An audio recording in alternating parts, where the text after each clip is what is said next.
Oi, gente, eu sou o Igor Patrick e este é o Pagode Chinês, o seu podcast semanal com tudo o que acontece de mais importante, curioso e extraordinário na China. Comigo nessa empreitada estão, como sempre, o Lucas Padilha. Fala, Igor, tudo bem, Maria Rosa? E a Maria Rosa Azevedo. Oi, gente, tudo bem? Saudades. Primeiro episódio do Pagode nesse ano. 2020 foi um ano tão louco que parece que não terminava nunca. Logo depois do final do último episódio, no ano passado, eu percebi que eu falei Feliz 2020 em vez de Feliz 2021. Aí o nosso editor, o nosso diretor, Leopoldo, chegou e disse: eu achei um erro singelo, já que esse ano não terminou nunca. Mas a gente tá cheio de novidade esse ano, começando pelo Fundo de Cantão, que a gente estreou na noite de Natal, o nosso programa de entrevistas. Tivemos uma entrevista com a Tatiana Prazeres, com o Caleb Guerra, mas também, Lucas e Maria Rosa também com novidades. Lucas no Rio de Janeiro agora, morando no Rio, Maria Rosa com empregos novos. Como é que é, gente? Conta aí. Igor, olha, a vida é surpreendente, né? 2020 foi um ano de muita espera e trabalho ao mesmo tempo. Engraçado, é paradoxal isso. Acho que não só pra mim, mas pra muita gente, né? Eu tinha essa perspectiva de voltar para a China. Acho que eu e você ficamos nessa expectativa por muito tempo, Verdade. né? Qual seria o mês, quais seriam as circunstâncias, com ou sem vacina, com ou sem quarentena. E a resposta não veio nem de lá nem de cá, né? Ao mesmo tempo, a gente também estava trabalhando muito, né? Seja no pagode, em outras iniciativas que a gente fez, no próprio mestrado, né? E eu recebi um convite no final do ano para vir trabalhar no Rio de Janeiro e topei. Eu acho que em breve aí as pessoas vão saber do que se trata, mas por enquanto eu vou guardar segredo para fazer um pouco de mistério, porque o pagode também vive de mistério, né? E você, Maria Rosa, conta aí, como é que é? Eu acho que quem ouve o pagode deve já ter percebido que eu adoro falar de pagamentos. Então, agora eu tô trabalhando efetivamente com isso num lugar incrível. E 2021 começando de um jeito ótimo. Ótimo, gente. No final do programa a gente também vai ter uma surpresa, mas por enquanto, a menos que o Lucas, o nosso garoto dos recados, tenha algum abraço para poder mandar, a gente já pode começar o primeiro bloco. Tem, Lucas? Eu acho que a gente tem que fazer alguma coisa meio João Kleber, assim. Fica aí, ninguém sai que tem surpresa no final. É isso aí, gente. Olha, um abraço para todo mundo, né? Que começou a seguir a gente em 2020. Foi um ano tão difícil, eu acho que o pagode foi um ponto de contato muito bacana da gente com muita gente. Então, aproveitar esse primeiro aí do ano e mandar um abraço para todo mundo que a gente não mandou um abraço em 2020 e deixar aí a possibilidade da gente falar muito e conversar bastante aqui e nos outros meios, né, em 2021. Tenho certeza que o pagode está em boas mãos. Bacana, vamos começar então o primeiro bloco, roda a vinheta. A Terra do Meio é o bloco em que a gente aqui do Pagode Chinês coloca a China no centro do palco, recapitulando e explicando as notícias mais importantes da última semana. O bloco foi batizado em referência ao nome da China em mandarim, que é Zhongguo, o Império do Meio. Bora lá! A gente abre essa edição com um pouco de esperança, nesse cenário tenebroso que todo mundo vem acompanhando em Manaus. De acordo com a CNN Brasil, o governo da China vai fazer uma doação em dinheiro para o governo do Amazonas, que neste momento luta contra a escassez de insumos médicos e cilindros de oxigênio em seu pior momento desde o início da pandemia de Covid-19. A informação foi confirmada ao jornalista Igor Gadelha pelo ministro conselheiro Chu Yu-hui, que inclusive conheço, já entrevistei, uma pessoa muito bem versada sobre a política brasileira, fala português fluentemente, muito simpático o Chu. Enfim, segundo o Chu, o valor ainda está para ser acordado e a ideia é entregar o dinheiro até o fim desta semana. A opção pela doação em dinheiro se justificou pela dificuldade logística e a distância geográfica da China, que são fatores, claro, que complicam o envio de cilindros de oxigênio. Além disso, esse tipo de material só pode ser transportado em aviões cargueiros e com autorização especial da ANAC, a Agência Nacional de Aviação Civil, o que complica o envio do insumo mesmo partindo de outras regiões do próprio Brasil. O ministro conselheiro disse ao canal, a CNN, que esta será uma demonstração de amizade e solidariedade dos chineses. As empresas chinesas, muitas delas presentes no estado do Amazonas administrando concessões elétricas e na própria Zona Franca de Manaus, também estão se articulando e podem fazer doações adicionais à Federação das Indústrias no estado. Lucas, a gente está vendo aí a China se movimentando, para poder fazer doações a Manaus, ao mesmo tempo em que há toda uma questão aí sendo discutida nos bastidores do quanto o governo chinês ficou ofendido com alguns comentários do governo brasileiro, não do governo brasileiro, mas de integrantes do governo brasileiro durante o auge da crise ali da quarentena, e essa iniciativa, da Embaixada da China em doar dinheiro para Manaus vai muito numa onda de paradiplomacia que eu sei que você gosta muito e que você estuda sobre. Então explica um pouco para os nossos ouvintes o que é paradiplomacia e como que ela está se encaixando aqui nessa situação da China lidando diretamente com o governo do Amazonas e com a cidade de Manaus. Bom, paradiplomacia é diplomacia, são as relações internacionais feitas por entes que não são unidades, né, que não são as uniões, são entes federados, né, estados, municípios. Aí já fica difícil, né, porque cada país é dividido de um jeito, cada país se relaciona externamente de um jeito, mas via de regra existe um Ministério Central, essa é a história dos estados nacionais do século XIX, e toda a representação que é feita fora ou paralelamente, o que não quer dizer ilegalmente, a esses órgãos centrais, como no caso do Brasil, o Itamaraty, é considerada paradiplomacia. Tem até uma discussão se paradiplomacia são só de estados e municípios ou até de pessoas, né? Paradiplomacia no sentido mais de engajamento civil. Enfim, é um caso muito típico, né, de emergência, e não é só a China. A Venezuela disse que mandaria oxigênio, acho que outras embaixadas devem estar se mobilizando nesse sentido também. Então, nesse sentido, a China não está inovando ao ajudar, nem ao se relacionar com o Estado. Mas é claro que a presença da China no Brasil sempre chama atenção, não só da gente que acompanha aqui no Pagode, mas, enfim, de toda a imprensa cada vez mais, né? Não só a embaixada da China, como o Igor comentou na notícia, tem esse interesse em trabalhar na solução da crise, mas também agentes privados, né? O Ibrachina, por exemplo, que tem sede em São Paulo, se mobilizou para enviar alguns insumos médicos, enfim, oxigênio lá para Manaus. A imprensa está de olho na crise e a oportunidade de aparecer e de fazer bondade nunca é subestimada, né? Pelos chineses, que já têm uma tradição, até antes mesmo da reforma abertura, de ajuda a países, né, e regiões com dificuldades de saúde, né? Cuba tem essa tradição muito forte e a China de alguma forma também, né? Principalmente na África, até mesmo antes da reforma abertura, antes dessa China que a gente vê hoje mais desenvolvida e enriquecendo, a China já fazia bastante ajuda internacional. O Brasil fazia isso também, mas agora parece que a gente precisa de mais de ajuda do que é capaz de oferecer, né? Infelizmente, essa situação de Manaus realmente choca, porque não é só uma crise da Covid, né? É uma crise estrutural que mostra como o SUS, que é uma coisa muito única e importante que o Brasil tem, está fragilizado, né? Então, é muito interessante a gente ver que a China tem um olhar para isso também, mas eu normalizaria, né? Como você sabe, eu gosto de normalizar a participação da China no Brasil. Acho que outros países fazem o mesmo. Enfim, vamos aguardar para entender o que exatamente vai ser essa ajuda. O que teve até agora foi uma doação, pelo que eu acompanhei, do Ibrachina, que é uma associação cultural bastante importante entre o Brasil e China, de insumos médicos para Manaus. Vamos ver se alguma coisa vem da embaixada, provavelmente sim. Lembrando aí que a crise está extrapolando já o estado de Manaus, né? Na terça-feira a gente teve um caso muito triste no interior do Pará, de uma família de 7 pessoas, na verdade, que morreram também por falta de oxigênio. Então, iniciativas do tipo aí de ajuda externa, né, estrangeira, vão ser cada vez mais necessárias, dada a dificuldade logística de levar insumos lá para o norte do país. Vamos para a próxima notícia. Pela primeira vez em 8 meses, a China voltou a registrar uma morte causada pela Covid-19. Mesmo com uma dura quarentena para quem retorna ao país, testagens em massa e um super eficiente sistema de rastreamento de contato, os chineses vêm enfrentando novos surtos de transmissão comunitária, sobretudo na província de Hebei, que fica aí no entorno de Pequim, né? Pequim é como se fosse um distrito federal, é uma cidade administrada pelo governo central, assim como outras 3 na China. A identidade do paciente, ou da paciente, né, a gente não sabe, e o local de morte ainda não foram esclarecidos, mas já se sabe que essa pessoa era justamente dessa província. O aumento dos casos desencadeou uma série de medidas duras de contenção.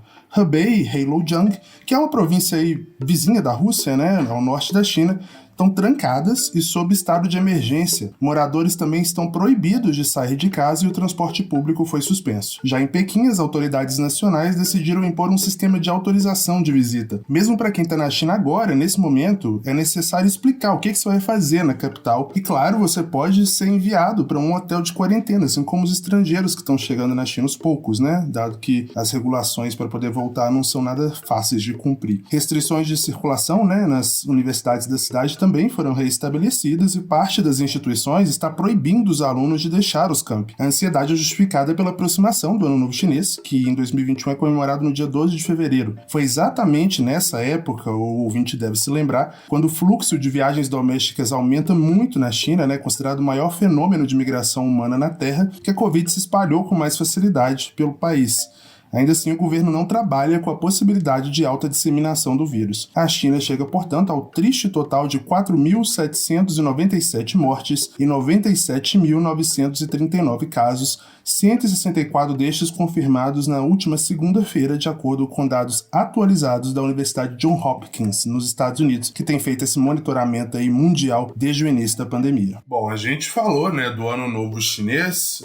Ano passado, a Covid, né, que ainda não tinha nem esse nome ainda, ela começou a causar, assim, a levantar sobrancelhas, na verdade, ali nas autoridades nacionais chinesas próximo do Ano Novo Chinês, que é quando todo mundo viaja, né, um feriado bastante longo, seria equivalente ao nosso Natal aqui. E agora volta esse medo, né, Lucas? Em Pequim, por exemplo, eu tô vendo, não sei se você acompanhou, mas vendo amigos nossos postando aqui nos táxis, já é necessário de novo escanear QR Code, mostrar o seu código de saúde se você quiser entrar nos locais de novo, os carros de Didi, né, que é o equivalente chinês ao Uber, e os próprios táxis estão separados por placas de acrílico ou por um plástico mais grosso para evitar contato entre motorista e passageiro, sinal de que definitivamente esses novos casos na China, né, um número considerável também de transmissões comunitárias, estão chamando a atenção de Pequim, né? A preocupação é muito grande, inclusive porque o epicentro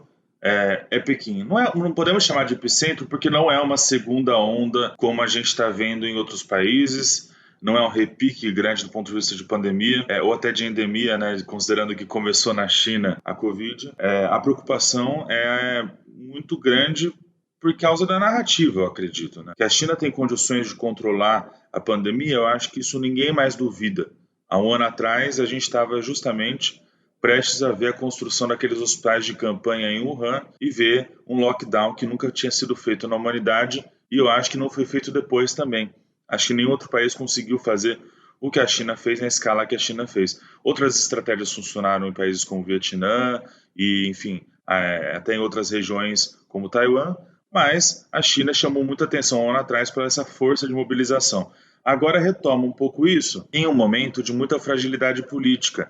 Então, eu acho que a principal dificuldade que a China tem com o Covid hoje não é necessariamente sanitária, considerando que, enfim, a própria Sinovac, que já virou uma palavra muito famosa no jornal brasileiro, no jornalismo brasileiro, ela é de Pequim e as vacinas são feitas lá, os insumos, a maior parte dos insumos de vacina, inclusive das outras vacinas, é feito na China. A China teria condições de mobilizar uma campanha de vacinação e até mesmo as pessoas têm hábitos, né, de combate a doenças respiratórias muito comuns. Usar máscara, higienizar as mãos é um pouco mais difícil, mas eu acho que a campanha foi feita muito duramente, as pessoas aprenderam e o Igor comentou várias medidas. Mas eu focaria um olhar mais para a ansiedade. Eu acho que a principal doença hoje na China é a ansiedade doméstica e internacional, né?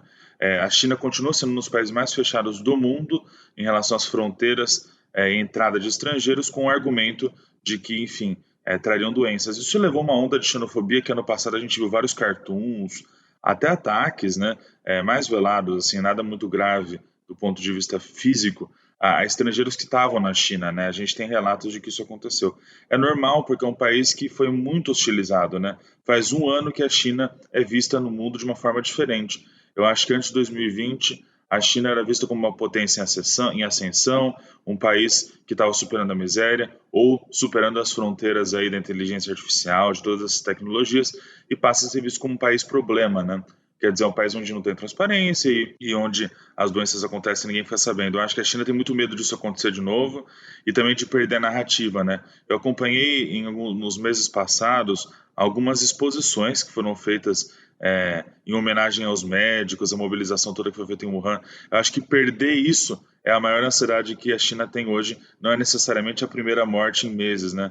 Essa primeira morte em meses, é claro que ela é paradigmática, ela mostra que a China não está segura enquanto o mundo inteiro não estiver seguro, mas esse é justamente o discurso da China desde o começo. Então isso não seria um problema, né? O combate que o Xi Jinping propõe é global e o argumento é justamente esse. Se a China não participar da segurança sanitária mundial, o território também não vai estar protegido. É uma tese de segurança nacional, a tese sanitária global da China hoje, né? Então acho que o principal desafio, a ansiedade que surge com essa primeira morte, eu acho que é perder a narrativa e ser alvo de novo de escrutínio internacional e ser culpada, enfim, pela pandemia, que é uma coisa que aconteceu não só no Brasil, mas em muitos países do mundo, né? A China sendo como vilã, apesar de ser um país que faz parte da solução. A gente não comentou aqui no Pagode, mas essa semana a gente tem a vacina. Aqui no Brasil começou a vacinação pelo estado de São Paulo, com uma vacina que foi desenvolvida pela Sinovac, com parceria com o Instituto Butantan. Então, a China faz parte da solução do problema, mas, enfim, está sendo associada também à causa. Essa história está longe de acabar. A gente está no comecinho de 2021, já faz um ano, mas eu acho que vai marcar uma geração esse debate da Covid e o papel da China nisso. Comentário excelente, mas eu vou aproveitar que você falou sobre vacina e eu vou emendar uma outra pergunta antes da gente passar para o próximo tópico. Considerando esse aumento aí de casos, claro, muito longe de uma segunda onda, muito longe de qualquer outra situação que outros países estejam vivendo de reinfecção, de aumento de casos, de novas variantes, enfim, mas, né, em termos midiáticos, né, para a população que está se considerando segura, né, dentro da China, considerando que a gente não tinha nenhuma morte há 8 meses, o número de casos, na maioria das vezes, era mais importado. Será que essa nova morte, esses novos casos de transmissão comunitária, que hoje já chegam a 3 províncias, não aumentam um pouco a ansiedade do chinês médio em ser vacinado e isso acabar atrasando essa diplomacia da vacina e esse propósito inicial anunciado pelo Xi Jinping de tornar uma vacina ou vacinas, no plural, chinesas, um bem mundial, uma coisa um pouco mais difícil de atingir, considerando o grau, né, o volume da campanha de vacinação que eles vão ter que conduzir no país? Esse é um ângulo muito interessante, Igor, para você ver como a gente realmente está interconectado, né? Se a pandemia ela realmente atingir a China e a estratégia for uma vacinação em massa, vai ser muito difícil que o resto do mundo tenha acesso aos insumos. E aí, de novo, a China vai ser vista como um país egoísta, que está ganhando, está lucrando com a situação, enfim, e o poderio aí, não mais de soft power, né, mas de hard power, porque você pensa que hoje em dia o impacto da pandemia é quase o impacto de uma guerra do ponto de vista econômico, né? A China tem solução, e se a solução ter que ficar presa às fronteiras do país, é claro que o mundo inteiro vai pressionar ainda mais a China.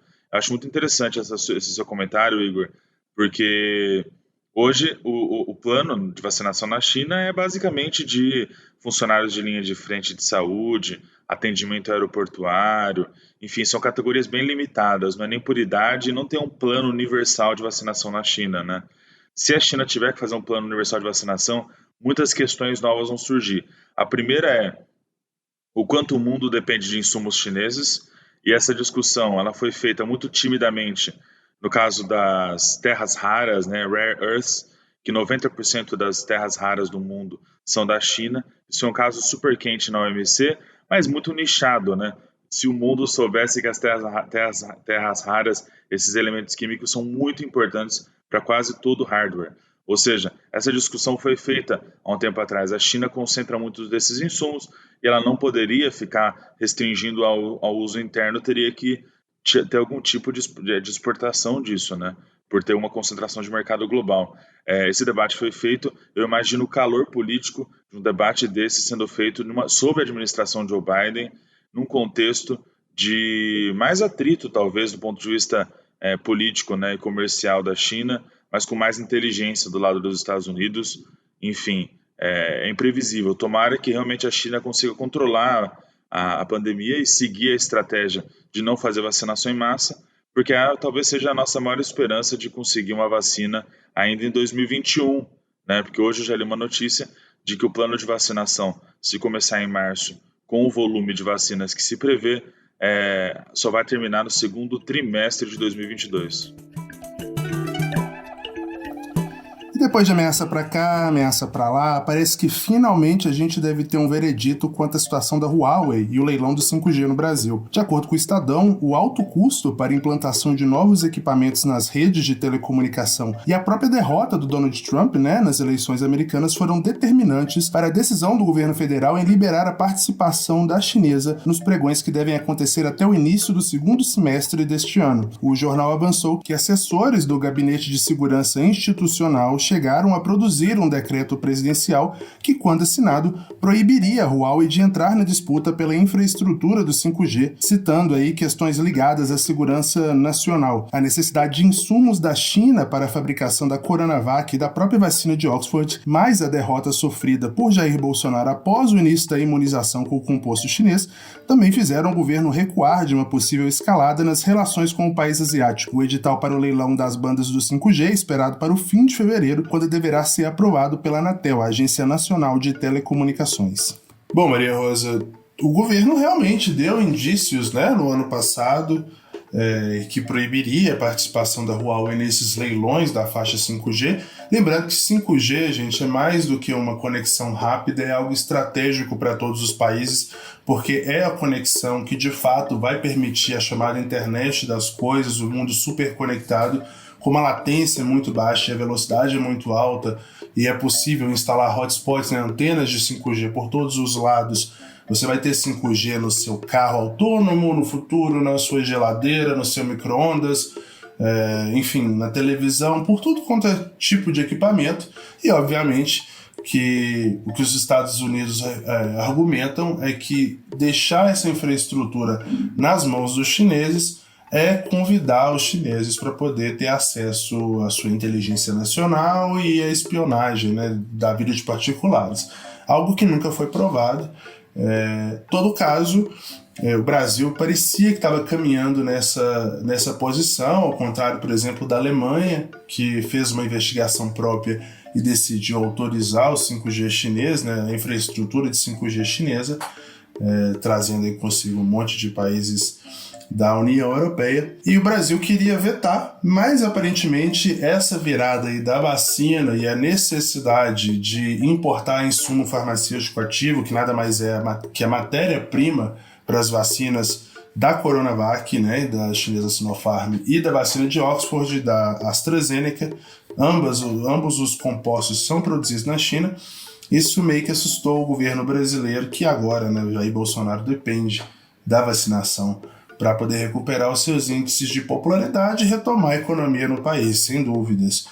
Então, a conversa em Brasília é que os chineses não vão atrasar a exportação do insumo da Coronavac, porque, obviamente, não faz sentido a vacina chinesa, a bandeira chinesa, isso, mas que no caso da vacina da AstraZeneca, que tem, além do Brasil, outros países competindo, o governo chinês espera aí um sinal mais inequívoco de que o governo brasileiro está disposto a respeitar a China e conversar de igual para igual, nos mesmos termos. Isso viria com a participação da Huawei no leilão de 5G. Participação que não implica contratação. Bom, em todo caso, mesmo que a gente veja o governo federal, na figura do executivo, barrando a participação da Huawei, a gente já tem um movimento no Congresso para poder tentar reverter uma possível decisão nesse sentido. Como é que é isso, Maria Rosa? Igor, primeiro, ótimo comentário, falou algumas coisas aí super relevantes. Vou trazer aqui mais algumas coisas que eu também consegui apurar, mas para complementar. Primeiro, falando um pouco de governo, as coisas ficam um pouquinho mais complicadas aqui no Brasil quando o deputado, o Eduardo Bolsonaro, que é coincidentemente filho do presidente, do Jair Bolsonaro, ele é justamente o presidente da Comissão de Relações Exteriores da Câmara dos Deputados, E ele é muito verborrágico quando se fala de China, então ele sempre faz esses acenos muito veementes aí aos Estados Unidos. E algo que é muito retificado aí, por exemplo, pelo embaixador dos Estados Unidos aqui no Brasil, Então ele falou expressamente que haverá consequências caso o leilão da 5G aqui no Brasil ele seja favorável à Huawei, favorável aí à a gigante chinesa, e ele sugere, inclusive, que empresas americanas elas podem até deixar de investir no Brasil.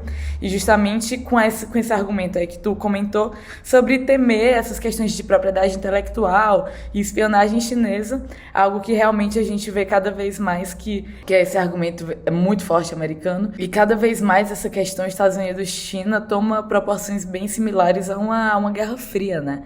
Então, aliados e escolhendo lados, e sanções feitas a quem escolhe um lado ou quem escolhe outro.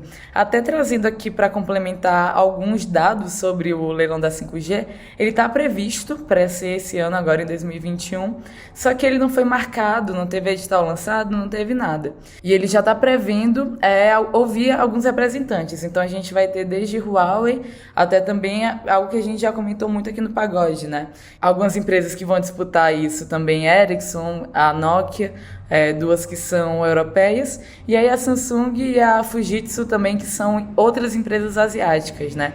E todas elas aí vão disputar por esse leilão. Esse leilão da 5G, inclusive, é importante falar que mais de 50% da tecnologia que a gente usa hoje no Brasil em telecomunicações, ela é provida pela Huawei, então as empresas brasileiras elas já usam tecnologia chinesa bastante.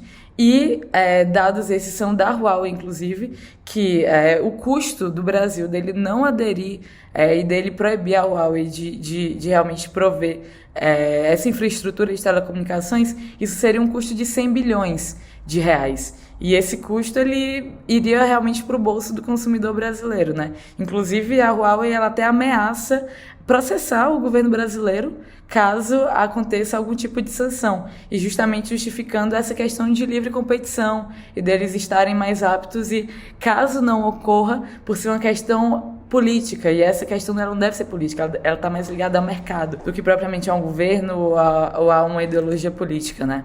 Inclusive, até um fato interessante sobre isso, o Temer, o ex-presidente, né, Michel Temer, ele foi contratado pela Huawei para fazer esse lobby aí no governo também. Então aí fato interessante sobre o andamento desse leilão da 5G.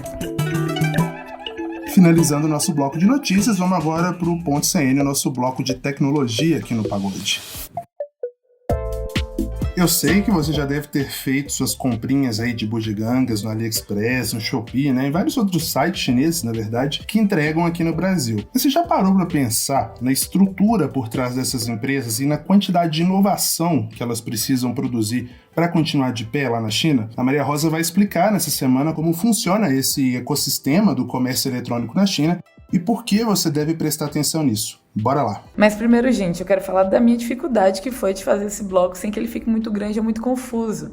Então, provavelmente vão ter outros pontos CN aí que abordam esse tema de comércio digital, porque tem alguns pontos muito específicos que são muito interessantes também.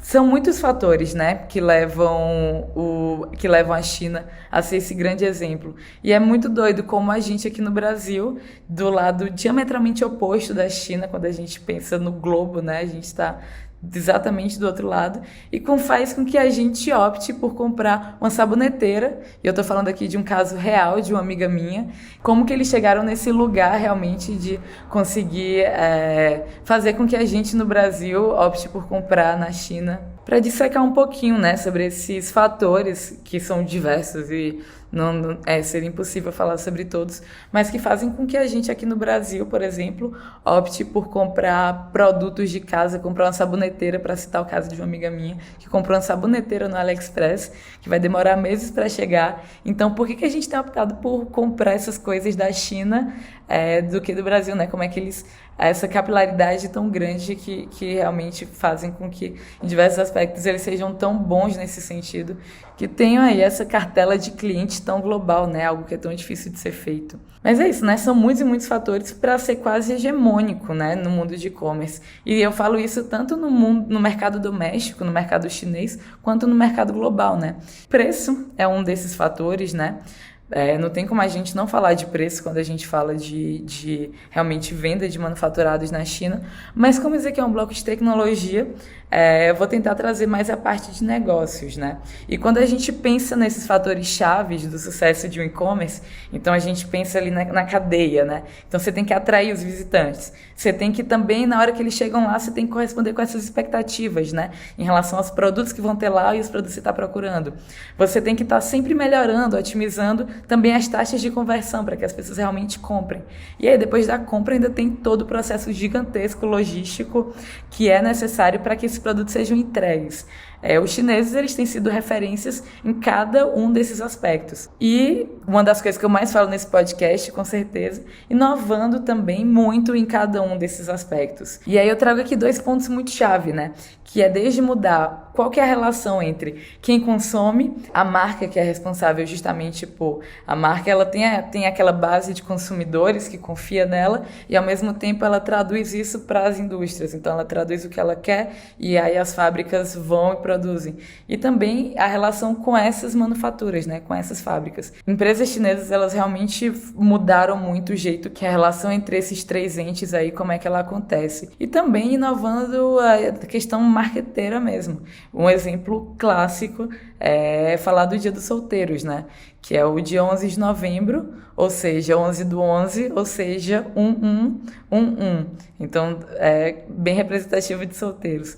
E aí, no ano passado, em 2020, para mostrar a grandiosidade, o Dia do Solteiro ele movimentou 38 bilhões de dólares. Para comparar isso, a Black Friday e a Cyber Monday, juntas nos Estados Unidos, movimentaram 16 bi. Então, o Dia dos Solteiros na China, um dia, lembrando, eles movimentaram mais do que o dobro do que eventos gigantescos como a Black Friday e a Cyber Monday. Mas é isso, já que a gente está falando de números aqui, aquela coisa que a gente adora no .cn, mesmo com essa redução no consumo, como eu comentei, no mundo inteiro, os gastos dos chineses em compras online, eles subiram 16% em 2020. E por lá foram movimentados 20,8 trilhões de dólares nessas plataformas de e-commerce. De novo, aqui em termos de comparação, né, o valor do PIB brasileiro ele é de 2 trilhões de dólares. Então é mais que 10 vezes esse valor do PIB aqui do Brasil. E todo esse montante, ele está dividido entre 3 empresas só. E juntas, elas têm 80% do mercado chinês. É o que a gente já comentou hoje, que a gente fala sempre, né? O Alibaba, o Jingdong também, que é mais conhecido como JD, e o Pinduoduo. E cada um deles tem muitas particularidades e cada um deles vale, inclusive, um .cn muito específico. E todos eles foram muito inovadores e de jeitos muito diferentes, né? E é isso. Eu acho muito interessante quando falam, e é muito comum de se falar, que o e-commerce na China ele é muito bem desenvolvido por conta da grande aderência da população chinesa a meios de pagamento digitais, né? Algo que também já falei um .cn, acho que sobre Pix, e aí que eu falo dos pagamentos digitais na China, Alipay e o WeChat, né? Mas vale lembrar que os pagamentos digitais na China, eles são tão bem desenvolvidos justamente por conta de um e-commerce, né? Como o Alipay é um filho, ele saiu do Alibaba. O Alibaba aí do Jack Ma, ele controla mais ou menos metade do e-commerce da China, 50%. E o Alibaba ele tem algumas marcas ali, algumas plataformas dentro dele. Então tem esses 2 que são voltados só para o mercado doméstico, eles operam só na China. O primeiro que é o Taobao, que é mais ou menos como se fosse um eBay, e para trazer aqui para o Ocidente, que é onde as pessoas e as empresas elas podem vender os produtos. E já no Tmall, que é gigantesco, só empresas verificadas podem vender. Então, traduzindo, é como se fosse uma espécie de Amazon. E aí, saindo do mercado doméstico, indo para o mercado global, eles têm o AliExpress, né? E aí no AliExpress, tanto pessoas quanto empresas podem fazer essas vendas. E, além disso, eles ainda têm o Ant Group, né, que a gente fala bastante aqui no Pagode. E aí o Ant Group ele vem com pagamento, com investimento, com crédito, com seguro. Então, só falando isso já dá para ter noção realmente da magnitude que é o poder do Alibaba e de tudo que está dentro desse grupo ali na China. Já o JD, ele tem mais ou menos 17% do market share, então dessa fatia de mercado. Um ponto interessante sobre o JD é que eles foram uma das primeiras empresas a ter uma rede logística 100% própria. E é nesse ponto que o JD ele mais se diferencia hoje.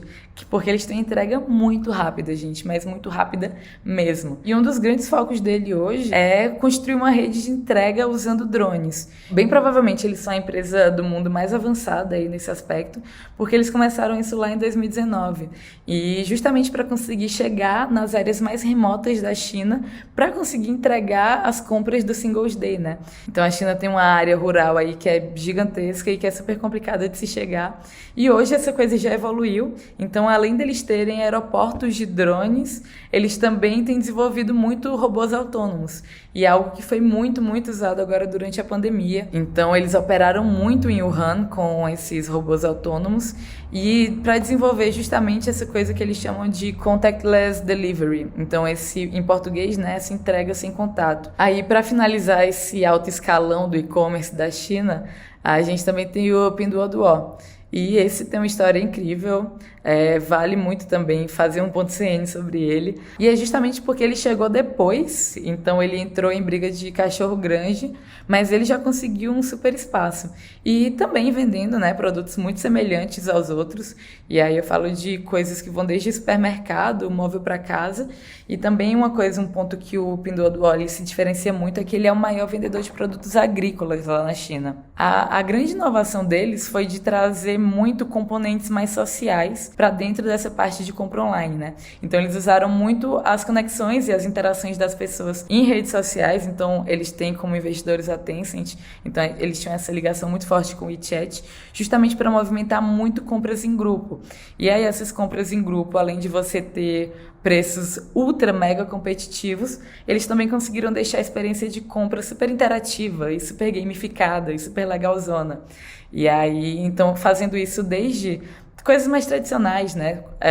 Esse preço muito competitivo, cupom de desconto, cupom de loteria, e até também uma coisa que eu achei super maluca, que eles têm um joguinho lá dentro que é como se você estivesse cuidando de uma fazenda, só que aí o que você vai plantando, essas frutas, esses legumes, eles chegam na sua casa. Então, aí chinês adora essas coisas mais lúdicas, essas coisas mais legaizonas. Então, esse é só um exemplo de como o Pinduoduo conseguiu cavar o espacinho deles dentro dessa competição que era tão acirrada. Mas é isso, gente. Esse é o Ponto CN de hoje. O bloco já tá longo. É um tema que realmente dá muito pano pra manga. Eu adoro falar sobre e-commerce. E, inclusive, até falar sobre esse tema mais relacionado também a como o governo tem lidado com isso, né? Esses riscos de formação de monopólio, acho que deu para ficar muito claro o poder que essas empresas têm. Então, isso também representa ameaças à competitividade, à concorrência. Então, é um tema que ele está muito latente, não só na China. Essa questão de Big Techs, ela é relevante no mundo inteiro. Do Vale do Silício até Hangzhou, até São Paulo, isso é um tema que realmente governos eles têm que estar cada vez mais atentos para que monopólios e riscos não existam, né? E que, no final, o consumidor ele realmente seja o grande vencedor desse jogo todo. E querendo ou não, e-commerce é um tema que cada vez mais as coisas vão ficar digitais, né? Então é uma coisa que está se atualizando com velocidade muito grande. Dá pra gente falar de live streaming para vendas e dá pra gente falar de uma nova modalidade que é Customer to Manufacturing, que é o C2M, que é a mais nova tendência da China, que já é o consumidor direto com a indústria, com a fábrica. Então é um tema que realmente ele está mudando com velocidade muito grande. E aqui no Brasil, eu espero que a gente não fique para trás e que a gente realmente consiga aprender muito com a China, tanto em termos regulatórios, então também entender o que está acontecendo por lá nesse sentido, quanto realmente em termos de negócio e de inovação. Obrigado, Maria Rosa. Na semana que vem a gente vai ter um Gaokao novinho, cheio de novidades. A gente fala disso logo mais. Vamos pro Cilada, vai! Chegou o momento de dar umas risadas, né, às custas dos perrengues e das situações engraçadas que os nossos ouvintes passam lá na China. Hoje, porém, a gente vai fazer algo diferente aqui. A gente vem prometendo essa história desde o início do pagode e chegou o dia. O Lucas vai contar da Via Crucis dele subindo a muralha da China praticamente descalço. Vai lá, Lucas, abre seu coração, chora, né? Como diria a Penélope Nova no saudoso MTV na Rua, chora, vai, conta a sua história pro pessoal, o que aconteceu com você? Bom, gente, vamos lá, hoje chegou o dia de contar a minha cilada, e não é por falta de envio, não, as pessoas estão mandando bastante história boa, mas sinceramente a minha é a melhor de todas que eu conheço, tá? Ai, Modéstia à que parte. humilde. A gente tá enrolando pra contar essa história desde o primeiro episódio do Pagode. A gente comenta a A gente história tá do enrolando Lucas. e essa história tem o Igor. Essa história tem o Igor de testemunho, entendeu? Então é uma história que envolve ele também. Ele fala a história do Lucas na muralha. É a história do Igor também, porque na história é o seguinte, eu sofri e ele que reclamava. Vamos Como lá. sempre, né? A história é muito simples, tá? A gente estava lá na Universidade de Pequim, surgiu num grupo de WeChat um convite para ir acampar na Muralha da China, num trecho lá que tá basicamente em ruínas. E a gente pegou uma vanzinha junto com vários estudantes estrangeiros, vários Liu Xueshangs, né, que o pessoal fala. Entramos lá na vanzinha, a vanzinha que é uma maravilha. Enfim, 3 pessoas por metro quadrado, na boa época de aglomeração.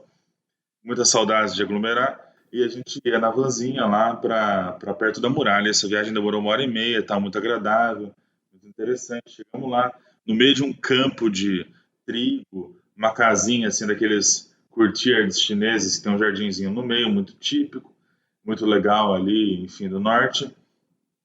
E daí, enfim, a gente foi recebido pela família desse estudante da Universidade de Pequim que ia fazer o tour com a gente. O menino tinha acho que uns 19 anos, né, Igor? E já tinha ido para a muralha mais de 500 vezes, sozinho, com 6 anos, já fazia essa trilha, que era uma trilha que não estava demarcada em lugar nenhum. Primeira coisa foi essa, né? A gente começou à noite a fazer a trilha e o cara guiando a gente no meio do nada, para lugar nenhum. Eu falei, é hoje mesmo. E eu sou meio mongo, né? Então, assim, tem ali uma pedra, tem ali um pântano, uma coisa. Eu já fico com medo de aparecer um bicho e eu sou o primeiro, entendeu? Porque todo filme de terror, o gordinho é o primeiro a morrer, depois... A primeira pessoa a morrer no filme de terror é o gordinho, então eu sempre acho que vou ser eu. E ali já tava difícil. Daí, como se não bastasse, nos primeiros passos que a gente deu para fazer a subida na montanha, né? A muralha fica num ponto alto, como vocês podem imaginar. A minha bota, que é de uma marca famosa que eu não vou falar mal para não ser processado, saiu a sola inteira. Eu acho que tu que tem que processar eles. Ah, não, mas eu fiquei muito revoltado. Mas o Igor ficou mais revoltado que eu tinha que acalmar o Igor e o negócio que era meu. Caiu a minha bota, eu fiquei basicamente com uma bota, né, como o pessoal fala, é engraçado falar bota, uma bota sem sola, cara. Cabelo liso, solto de A prancha. sola caiu inteira e eu tive que fazer inteira a subida, basicamente com uma palmilha da bota. E isso num pé só. Eu falei, eu aguento, nem reclamei, fiquei quieto para não passar vergonha, né, para não pagar micão e tal. E o pessoal, nossa, que difícil, todo mundo suando, porque tava um calor. Enfim, e eu lá, vou ficar bem quietinho, né, não vou reclamar, não, graças a Deus estou aqui na China, Deus é muito bom, minha vida é muito boa, só gratidão, gratidão, gratidão. Oh, meu Deus. Daí eu vou subir na montanha, assim, 10 minutos depois, a outra sola cai também. Eu falei, gente, não é possível, isso aqui tá acontecendo alguma coisa. Enfim, subi sem reclamar e tal, só falei, então, eu tô com minha bota fodida, assim, tô com minha bota arregaçada, alguém me ajuda e tal. Daí o pessoal, não, eu te ajudo e tal. Eu fui na frente, fui o menino e eu atrás. E o menino correndo igual um louco, já conhecia a muralha, já conhecia a trilha, e eu bem mongo, carregando barraca, carregando coisa, me debatendo atrás dele, imagina. E atrás de mim uma fila de, sei lá, 40 pessoas, entendeu? Então foi bem animado. A gente subiu, acampou lá, eu e o Igor e uma amiga nossa, né, Igor? Mexicana, a gente dormiu numa barraca até com uma pessoa, dormiu os 3. Reclamando pra caramba. Pode imaginar como foi super confortável o Igor reclamando. Isso aqui, esse mato. O Igor é essa pessoa que é bichos, intranquila. Eu só gratidão, gente. Só gratidão. Não reclamei nada. Fui reclamar no outro dia, que só tinha miojo de café da manhã. Daí eu reclamei. Miojo de gelatina, né? Que eu tinha levado, a gente foi lá comer. Mas é engraçado, porque o Lucas tá contando essa história aí, gente, mas eu acho que ele não deixou claro 2 coisas. Tem a história da descida também. A história da descida foi melhor, porque eu desci derrapando, né? Era uma palmilha com pedra, eu desci derrapando. Mas antes de contar a sua volta, a volta aí com... Enfim, sem sapato praticamente, eu só quero esclarecer aqui pro ouvinte, né, o que era essa subida. Primeiro que isso aconteceu já era umas 11 horas da noite, então tava completamente escuro. E segundo, não era tipo assim, uma trilhazinha bonitinha, demarcada, com, sabe, tipo o terreno todo nivelado. Não, era tipo subir uma montanha. Quando eu cheguei era tudo mato. Literalmente. Então era subir uma montanha durante 1h30 no escuro. Então, tipo, ainda tinha área que era perigosa e o Lucas Eu não lembro, eu acho que seu celular descarregou também, não teve isso? Aí não dava pra ligar a lanterna. Eu tava sem celular, logo estava sem lanterna, logo eu tava no escuro com o menino correndo na minha frente e eu sem sapato. E esse filho da mãe, pra não usar uma palavra pior, disse que era uma trilha de fácil a moderada. E era difícil Fácil, pra caramba. E ele era atleta, já tinha feito aqueles negócios de Iron Man lá e tal. Enfim... É igual a Maria Rosa. E ele fazia essas coisas de Maria Rosa na muralha, né? Corria na muralha. Gente, Fazia coisas de Maria Rosa. Vocês todos criados no leite com pera, a minha grande dúvida desde a primeira vez que eu vi essa história foi: por que vocês aceitaram, cara? Porque a gente... Porque gringo, Maria porque Rosa, gringo é bom. Coragem. A gente era estudante estrangeiro na China, a gente pagou, acho que foi uns 200 renminbi pra ir e voltar, Lucas? Não lembro. Olha, foi menos de R$100, viu? Conhecendo vocês, eu não consigo nem imaginar vocês subindo isso. Porque o Padilha tem 250 metros de altura. Igor também não tá... Também Maria super Rosa alto. trocou altura por peso, gente. Pode editar aí depois. Não, mas a gente pensou, quando é que a gente vai poder acampar de novo na muralha da China? Além disso, uma coisa que o Lucas não contou é que essa viagem, na verdade, primeiro aconteceu com outro grupo, teve gente da nossa sala que participou e tudo mais, e lotou super rápido. E aí a gente ficou vendo as fotos, né, do pessoal biscoitando no Instagram. Foi lindo mesmo. Olha, eu fiquei muito emocionado. Foi uma das coisas mais bonitas que eu já vi na minha vida. Eu nunca vou esquecer, tava tendo uma nostalgia forte aqui que, enfim, cara, aquela vista assim da muralha abandonada, naquele trecho ali com a natureza entrando dentro da muralha. Fear of Missing Out. Nossa, que Agora coisa, né, Igor? Muito lindo aquilo, foi hein? lindo. E só pra gente, né? Tipo, aquele silêncio, assim, todo mundo assistindo o sol nascer. Valeu a pena, muita gratidão, viu? Olha, muita gratidão, mas assim, a gratidão do Igor é agora, um ano depois, entendeu? Porque no dia, meu Deus do céu, só reclamava. Daí na descida ele, eu nunca mais vou num negócio desse. Esse pessoal tá louco. Só se mete em programa ruim. Nossa, nunca mais. Nossa, eu chegar em Pequim e preciso comer McDonald's. Nossa, preciso ir no shopping. O Igor é assim. O Igor tinha detox dele na China. Ele precisava ir no shopping, no McDonald's, ar-condicionado e... Enfim, e no Latina, no restaurante brasileiro. Latina, na churrascaria brasileira, que não patrocina a gente, mas a gente tá fazendo propaganda pra eles. Enfim, foi isso. Daí a descida foi maravilhosa. Foi eu derrapando e todo mundo já sabia da situação da bota. E aquilo virou meio que um negócio, entendeu? Eu desci assim, juro, de verdade, pensando o seguinte: cara, quantas pessoas não fizeram esse tipo de coisa e coisas muito mais difíceis na história da China, na história do mundo, entendeu? Sem ter uma bota boa. E daí eu fiquei pensando sobre isso, entendeu? O teu momento, né? Tá muito reflexiva. Eu até rezei, eu senti a dor e eu rezava. E daí eu fui descendo assim e eu senti cada pedra, entendeu? Cada pedra no meu caminho. Jesus, 40 dias no deserto, Padilha foram 40 horas na muralha. E aí serviu pra ele virar o ser humano evoluído que ele é hoje. É isso, gente. Essa é a cilada que, assim, ela é engraçada, mas ela tem esse lado místico também, que eu acho muito interessante, que realmente foi um negócio que me fez muito bem. Foi quando eu senti que eu realmente estava na China. Eu olhei e falei, uau, eu tô na China, olha só, é a muralha, entendeu? Uma coisa bem infantil mesmo. E chegou... Sabe, de realização? Chegou lá embaixo com o pé inchado, a sua bota, inclusive, virou vaso de flor, né? É verdade. Gente, olha, o Igor, você como o Igor é um bom jornalista, o Igor conhece a história melhor do que eu. Quer dizer, a gente chegou lá, a gente plantou minha bota, entendeu? Minha bota virou um vaso de planta que tá até hoje lá. Verdade. Na muralha, na casa da casa do menino. Eu ganhei um chinelo de presente, mas assim, um chinelo maravilhoso, aqueles chinelos, enfim, que tem na China. Não vou ser preconceituoso aqui, porque eu gosto muito de Havaiana, mas o chinelo que tem lá é meio difícil. Um chinelo, sei lá, um chinelo 41 e meu pé é 44. Então assim, eu ficar na ponta do pé num chinelo, depois de colocar meu pé numa bacia de água gelada na beira da muralha e relaxar enquanto a gente esperava a vozinha de volta. Olha, eu não reclamei, né, Igor? Eu não reclamei em nenhum momento, né? Não reclamou, mas lembrando que o carro, né, a van que nos levou pra muralha, né, e depois nos buscou, ela não entra dentro da universidade. Então, além disso tudo, o Lucas ainda caminhou por um campus enorme com as chinelas chinesas, fez com a chinela na ponta do sucesso. Pé. Com todo mundo me cumprimentando e eu com uma roupa nada a ver com chinelo, entendeu? Tipo assim, calça jeans, chinelo e polo. Essa história é surreal. Isso porque a gente nem falou do pai do menino, que eu não vou nem entrar no assunto aqui, porque, enfim, né? O cara é conhecido, já ganhou o título da rainha da Inglaterra e tal. Enfim, uma história muito, Muito bizarro, mas que só poderia acontecer na China mesmo. Bom, e se você já passou por uma situação divertida lá na China, ou mesmo aqui no Brasil, lidando com chineses e com a cultura chinesa, manda pra gente. É só gravar um áudio de até 3 minutos e enviar no nosso Instagram ou pelo nosso canal oficial no Telegram. O link é t.me, eu sempre repito aqui, t.me/pagode chinês. A gente está esperando o seu relato. Senhoras e senhores, mandarins e mandarinas, mais um episódio do Pagode Chinês chegando ao fim e, como você já sabe, é hora das nossas recomendações.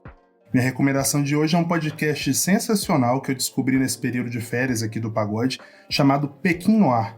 É uma mistura aí de ficção com documentário, roteirizado pela Sarah Woolley e pelo Paul French, que, para quem não conhece, é um historiador muito interessante, muito incrível, autor de Meia-Noite em Pequim, que é um thriller de assassinato baseado numa história real, publicado no Brasil, inclusive, fica aí como segunda dica. E o Paul, ele é especializado em China republicana, né, aquele período ali antes dos republicanos conseguirem tomar o poder de fato. Nesse podcast, eles vão contar a história de Shura, que é uma pessoa não binária da Rússia e que se envolve em uma trama aí de corrupção, crimes, escândalos sexuais nas chamadas Terras Ruins, que eram onde viviam os estrangeiros pobres na China pré-comunista. É demais, vale muito a pena e está disponível tanto no site da BBC, que é quem produz o podcast, ou mesmo no Spotify. Lucas, quais são suas recomendações para essa semana? Bom, hoje no Cilada a gente falou um pouco de espiritualidade, sacrifício, a China como um lugar de muita dor e muita superação. Então eu vou recomendar, não por isso, gente, não tem nada a ver, eu vou recomendar um livro muito legal de um historiador que eu já devo ter falado outras vezes, que foi professor de Yale e um dos caras que estruturou aí, não a sinologia, que sinologia é um negócio que morreu na década de 30, tem que contar pro pessoal, mas um cara que revolucionou os estudos chineses de história e de historiografia, que foi o Jonathan Spence, que eu já falei. Esse livro que eu vou citar é um livro que tem a ver com espiritualidade, tem a ver com visões de pessoas não chinesas em relação à China, e a China, no comecinho da dinastia Qin, a China que ali então começava a se relacionar com uma Europa cada vez mais moderna e cada vez mais próxima da realidade chinesa, né? Não só pelo comércio, que as pessoas sempre lembram, sempre falam, da Guerra do Ópio, enfim, mas principalmente no começo pelo movimento missionário, né? E aí é muito interessante porque Macau entra na história, é muito interessante que Portugal era o lugar de onde partia a maior parte dos missionários, e esses missionários, a maior parte deles, principalmente no começo, e foram os que mais duraram, os jesuítas, né? E dentre todos eles destacam muito fortemente o Matteo Ricci, e o livro que eu vou recomendar hoje é O Palácio da Memória de Matteo Ricci, do Jonathan Spence. Está traduzido para o português pela Denise Botman, mas ele está indisponível aqui, pelo que eu estou vendo. É um livro que deve estar esgotado, mas acho que dá para encontrar. É muito legal porque, enfim, ele recompõe essa trajetória do jesuíta, que era italiano, mas foi via Portugal para a China, que trocou a terra dele primeiro pela Índia e depois pela China. Ele viveu na China de 1583 até 1610, né? E o Jonathan Spence ele apresenta aí um drama emocional religioso a partir de imagens que o próprio Ricci compôs como adepto das artes clássicas renascentistas de treinamento da memória. Ou seja, o Ricci era famoso por ter uma memória muito incrível, inclusive por ter aprendido o mandarim em tempo recorde e ser considerado um scholar, né? um gentleman, muito rapidamente pelos chineses, foi muito aceito, muito assimilado. De certa forma, foi o ocidental que chegou mais longe desde Marco Polo, né? Ele chegou à corte de Pequim. Então ele tinha uma memória muito boa, a memória dele foi registrada, e esses registros chegaram na mão de um historiador que é incrível e consegue contar boas histórias, e contar boas histórias dos dois sentidos, né? Da historiografia e da narrativa mesmo. O livro é uma delícia, como todos do Jonathan Spence, eu recomendo demais. E eu também estou aproveitando para recomendar esse livro porque, enfim, a nossa surpresa, o nosso novo pagodeiro, ele também tem uma memória incrível e sabe mandarim de trás para frente, então de certa forma é uma homenagem a ele também, essa ideia de que, enfim, estrangeiros podem ir para a China, entender, assimilar a cultura e se relacionar de forma interessante com esse país que muitas pessoas veem como inacessível. Sem spoiler, Lucas. Vai lá, Maria Rosa, o que você recomenda? Padilha, você é muito fofo. Eu queria falar isso. Pois é, gente, eu vou de podcast também. E aproveitando que esse é um episódio importante, eu vou até indicar um dos meus podcasts, provavelmente o meu podcast favorito sobre China, que é o Tech Buzz China. E é um podcast que é da SupChina, que é esse grupo de mídia chinês. E é um podcast que tem duas moças chinesas, a Hui e a Yin, foi muito nisso que eu me inspirei, inclusive, para fazer o .cn. Então, qualquer semelhança não é mera coincidência. E elas abordam assuntos muito ligados à tecnologia, empresas na China, só que de um jeito super legal, e são duas mulheres, então é um podcast que eu recomendo demais. Bom, vocês devem ter percebido, né, pessoal, que esse episódio foi gravado com um certo clima de nostalgia, de despedida. Tem uma justificativa para isso. Lucas, nosso pagodeiro fundador, que está aqui desde o início, ajudou a criar o projeto do zero. Infelizmente está deixando a bancada do pagode chinês hoje. O que é isso? É uma coisa triste, feliz? O que é isso, Maria Rosa? A Maria Rosa está comemorando. É um sambinha triste. Enfim, o Lucas...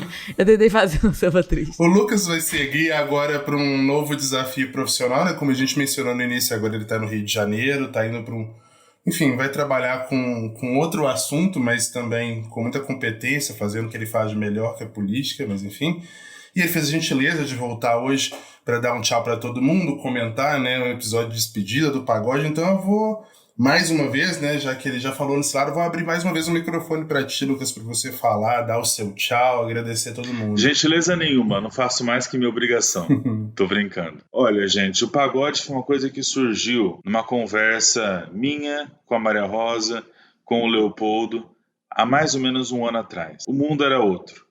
A gente se encontrava, ia todo mundo sem máscara, sem preocupação, só com o sonho voltar para a China, que naquela época era um plano muito óbvio. Eu estava há dias de voltar da China. Tu tinha vindo pro aniversário da tua avó, né? Tu estava no Brasil só por isso. Eu vim para o aniversário da minha avó para passar 15 dias e acabei passando um ano. A gente não esperava que nada disso fosse acontecer. E eu acho que o pagode foi uma das coisas que mais me marcou em 2020. Porque começou de um jeito tão realmente inusitado. A ideia era mais ou menos fazer um podcast como quem faz uma banda de garagem. Foi. O Leopoldo tinha essa competência, tinha esse conhecimento, já fazia podcasts incríveis. A Maria Rosa eu conheci no começo do ano e eu já me apaixonei por ela na hora. Por ser essa pessoa espirituosa, sabe, incrível, inteligentíssima e nova. Quando a gente fala da idade da Maria Rosa, as pessoas ficam chocadas porque é muito madura, enfim. E o Igor... eu trouxe depois. O Igor, eu falei, não dá para deixar o Igor de fora não, porque o Igor é um jornalista incrível, enfim, meu amigo lá da Universidade de Pequim. Eu queria trazer ele de volta para a gente estar mais próximo também durante 2020, que foi um ano muito duro para todo mundo, né? Eu acho que a gente conseguiu se aproximar aí pelas gravações, criando uma rotina muito gostosa de cooperação e trabalho e de amizade mesmo, né? E eu vou deixar o pagode com muita felicidade e tranquilidade, porque eu sei que, enfim, o potencial é enorme. E quem ouve a gente gosta muito. Então, por favor, continuem com a gente. Eu vou continuar ouvindo e colaborando da forma que for possível. Eu não vou mais poder realmente estar nas gravações toda semana, porque agora eu assumi uma responsabilidade um pouco grande que eu vou ter que focar e espero que vocês entendam. Tenho certeza que eu vou sentir muito mais falta do pagode do que vocês vão sentir falta de mim. Principalmente porque, enfim, vai vir uma pessoa incrível aí para colaborar com o pagode, com toda a expertise que tem, com olhares muito diferentes do meu, mas muito bacanas também. Então peço que vocês recebam muito bem e continuem aí dando uma chance pra gente e falando bem do nosso podcast, tá bom? Porque eu vou continuar fazendo isso também. Eu acho que o pagode é uma coisa cada vez mais comunitária, né? Tem uma comunidade que se reúne em volta disso, pra gente não só falar de China, mas pra gente se conhecer, né? E falar um pouco sobre os desafios do mundo que a gente conheceu em 2020 e espero que continue por muitos anos. Padilha, você é gigante e toda vez que tiver um tempinho sobrando, quiser vir aqui tocar um cavaquinho, um pandeiro, o pagode vai estar sempre de portas abertas, viu? Sem dúvidas, a gente vai sentir falta demais de você, Lucas. Demais. Mas, claro, né, agradecer muito por esse período. Mas tô vivão, vamos viver, gente. Tô vivão, eu quero ir pro Rio de Janeiro. Então, assim que tudo começar a voltar ao normal, por favor, quero hospedagem. Ei, Maria Rosa, no ar não, pelo amor de Deixando Deus. aqui. Que daí vai todo Tô mundo deixando começar a aqui ligar pro gravado. saque. Reclame aqui, @pagodechinês.com.br.cn. Vamos falar, eu quero casa também. Pelo amor de Deus, daí minha mãe me mata, meu roommate aqui também vai ficar louco. Deixa eu chegar bem na cidade, não conta pra ninguém que tem quartinho de visita. Mas enfim, né, gente? O Lucas mencionou aí, a gente tá junto aí desde a época da Universidade de Pequim, né? Já tem quase 1 ano e meio isso. E por incrível que pareça, embora, tipo, é uma coisa tão doida isso, né? Porque por conta do pagode, da Observa China, etc., e também por causa da universidade, eu e o Lucas, a gente se falou praticamente todos os dias de 2020, mas eu não vejo o Lucas desde 31 de dezembro de 2019.